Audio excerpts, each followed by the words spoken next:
Halo semua, hari ini kita mau ngebahas sebuah gagasan yang, bisa dibilang radikal banget ya. Gagasan ini datang dari buku larisnya Rutger Bregman dan benar-benar menantang salah satu keyakinan paling dasar tentang siapa kita sebagai manusia. Oke, kita mulai dari pertanyaan utamanya dulu. Pertanyaan yang udah ada dari zaman dulu dan coba dijawab di sepanjang bahasan kita kali ini. Sebenarnya kita ini makhluk kayak gimana sih? Baik atau jahat? Selama ini, jawaban yang paling sering kita dengar tuh cenderung sinis. Pandangan ini kayaknya paling pas digambarin sama kutipan dari William Golding, penulis novel klasik yang mungkin kita semua pernah baca waktu sekolah. Iya, cerita fiksi soal anak-anak sekolah yang terdampar di pulau, terus berubah jadi buas, itu udah kayak jadi patokan kita gitu ya soal sifat asli manusia. Kita seakan-akan diajarin kalau di balik topeng peradaban yang tipis ini, kita semua tuh monster yang tinggal nunggu waktu buat keluar. Tapi, coba deh kita berhenti sebentar. Gimana kalau kita lupain dulu fiksinya dan coba bertanya, kalau situasinya beneran terjadi di dunia nyata, apa yang bakal kejadian? Apa hasilnya bakal sebrutal itu juga? Nah, ini dia nih bagian yang paling menarik. Ternyata ada loh kisah nyata yang hampir terlupakan, semacam Lord of the Flies versi dunia nyata, dan hasilnya, beda banget dari yang kita bayangin. Coba dilihat perbandingannya, ini benar-benar jomplang. Di satu sisi, kita punya fiksinya Golding, isinya konflik, pembunuhan, kebiadaban. Terus di sisi lain, ada kisah nyata 6 anak laki-laki dari Tonga yang terdampar di Pulau Ata selama 15 bulan. Mereka bukannya saling bunuh, justru sebaliknya, mereka kerjasama, bikin kebun bareng, bahkan bikin janji buat nggak akan pernah berantem. Mereka bisa bertahan hidup itu bukan karena egois, tapi justru karena persahabatan. Oke, jadi kalau kenyataannya bisa jauh lebih positif, kenapa ya kita bisa begitu yakin kalau manusia itu pada dasarnya jahat? Nah, jawabannya adalah karena pandangan sinis ini tuh secara aktif diciptakan dan terus-menerus diperkuat sama cerita-cerita yang kita dengar. Konsep utamanya itu disebut teori lapis tipis atau veneer theory. Gampangnya gini, peradaban itu cuma kayak lapisan cat tipis aja. Cuma butuh sedikit tekanan, kayak terdampar di pulau atau ada bencana, lapisan itu bakal retak dan nunjukin sifat buas kita yang sebenarnya. Salah satu bukti paling terkenal buat teori ini, eksperimen penjara Stanford.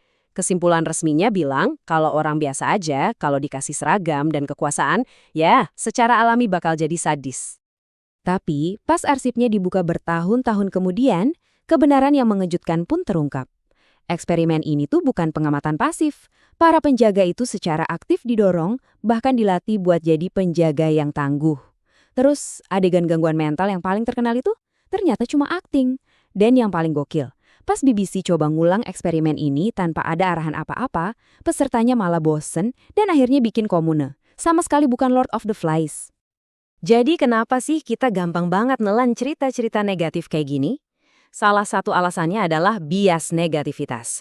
Otak kita dari zaman dulu emang udah dirancang buat lebih waspada sama hal buruk. Ya, masuk akal sih, di zaman purba lebih baik takut sama bayangan ular 100 kali daripada cuek sekali tapi beneran dipatuk. Ketakutan bikin kita bertahan hidup.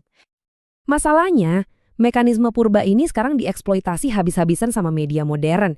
Jadinya, persepsi kita jadi timpang banget. Liputan media soal kekerasan itu porsinya gede banget, padahal kalau kita lihat data, dunia ini sebenarnya jadi tempat yang jauh lebih aman.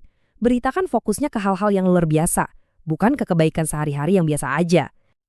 Akibatnya apa? Kita bisa kena kondisi psikologis yang namanya sindrom dunia jahat.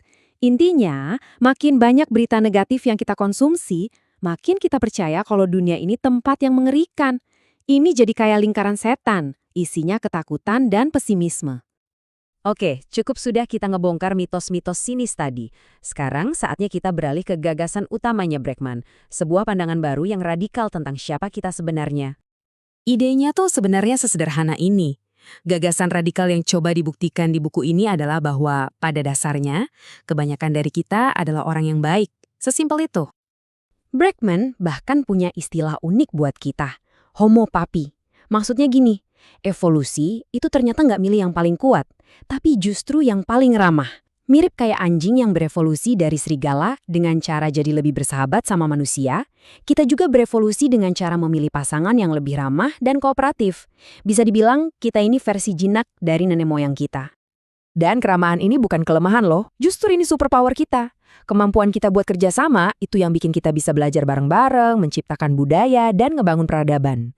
Kemampuan kita buat tersipu, yang jadi tanda kejujuran, atau alis kita yang ekspresif, semua itu alat buat ngebangun ikatan sosial yang kuat.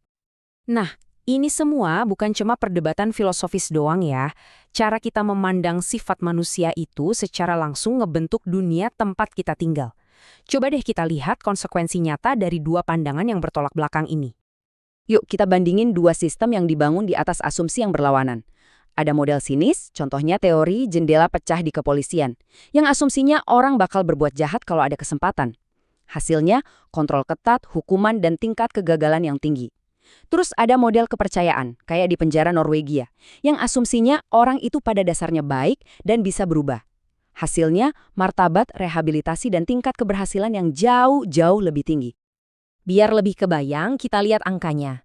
Di Amerika Serikat, di mana sistem peradilannya seringkali didasarkan pada hukuman dan ketidakpercayaan, lebih dari 60% mantan narapidana itu ditangkap lagi dalam waktu 3 tahun.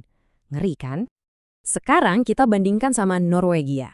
Dengan sistem yang fokusnya ke rehabilitasi dan kepercayaan, tingkat residivismenya cuma 20%, salah satu yang terendah di dunia. Jauh banget kan bedanya? Ini bukti nyata kalau sistem yang kita bangun itu ya ngebentuk perilaku yang kita harapkan. Jadi, poin krusialnya tuh di sini.